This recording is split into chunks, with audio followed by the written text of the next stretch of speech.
เอาสบายดีพี่น้องทุกคนเนาะคือหลายๆคนถามคอยว่ามาเกาหลีมาเฮ็ดเวียกหยังเฮ็ดเวียกหยังเนาะหลักๆก็คือคอยนี่มาเฮ็ดเวียกอันนี้มั่งทุกอย่างที่เขาเจ้าบอกตามออเดอร์ที่เขาเจ้าบอกมาแล้วก็นี่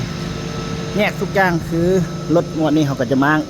คือเขาสั่งบอกเฮ็ดหยังเขามาคือรถยกตัวอย่างคือรถคันนี้กับมั่งประตูเอาทุกอย่างมาแกะเป็นชิ้นส่วนคือคันนี้นี่ที่ค่อยบริถ่ายให้เบิ้งก็คือค่อยมางเป็นที่เรียบร้อยสำเร็จแล้ว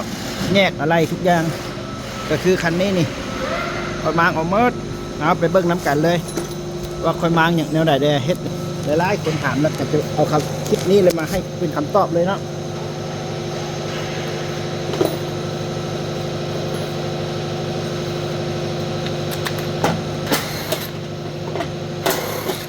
หลายคนถามค่อยแหงว่ามาลุกขึ้นได้ไปเกาหลีไปเฮ็ดหยังนี่เรียกหลักๆค่อยอันนี้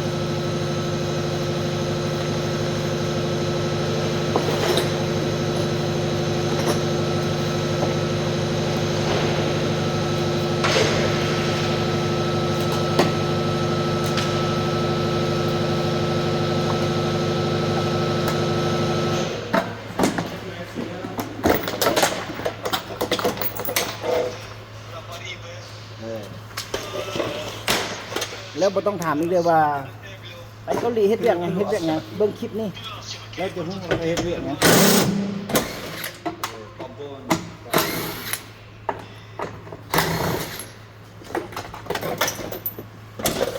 Besonçalak. 괜찮을라? 오케이. 이거 아이템 어떻게? 미러 미러 안 빼? Complete. 어. 4. this 2, 3, 4. 오케이. Complete. 같이? Double. Oh, ante complete. 그럼 다 버렸지? Parashi, parashi. 스무살 아이템? 이거. Okay? 네. Yeah, okay. 똑같아요. Yeah. 오케이.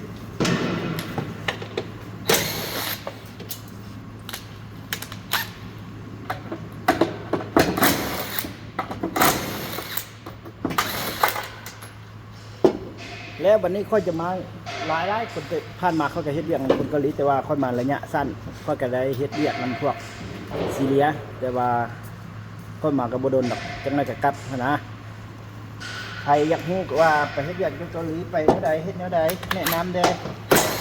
แนะนำกับไปเรียนเซ็งมานำกรมในงานดีที่สุดเงินหลายดีไฟมากจะดึกลุก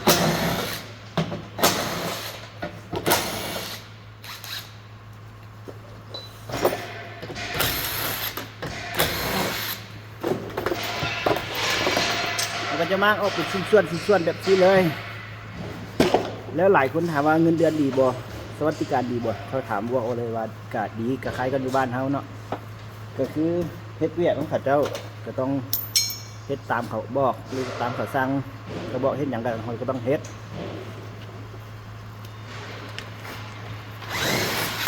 หลายคนบอกว่าเอาค่อยไปแดงตกมือนะตัวเขาเองหมากันยังยากแล้ว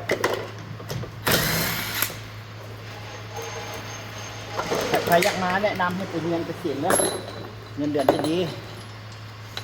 การใช้ชีวิตกินอยู่กันจนสะดวกสบาย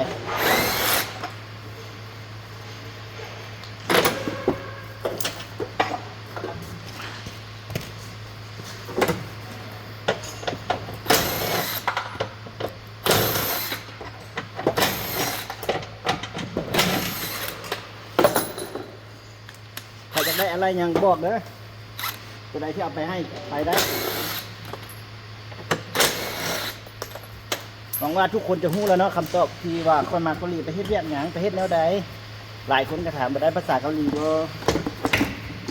ไปแล้วเฮ็ดแนวใดลงกับเขาแนวใดถามบ่ค่อยรู้บอกบ่แต่พอเว้าได้บ่ได้น้อยนึงพอเข้าใจ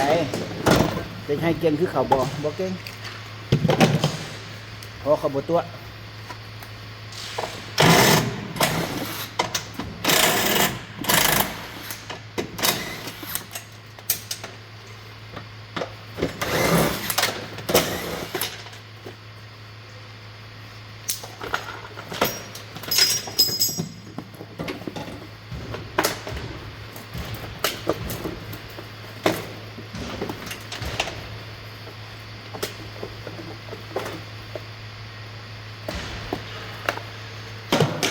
กันนี้หลายๆมีพวกศิลปินกับมังอยู่โซนทางในประมาณโมเมนประมาณ3 คน แต่ค่อยเฮ็ดผู้เดียวมังอยู่โซนนี้เอาไปให้ที่นั้น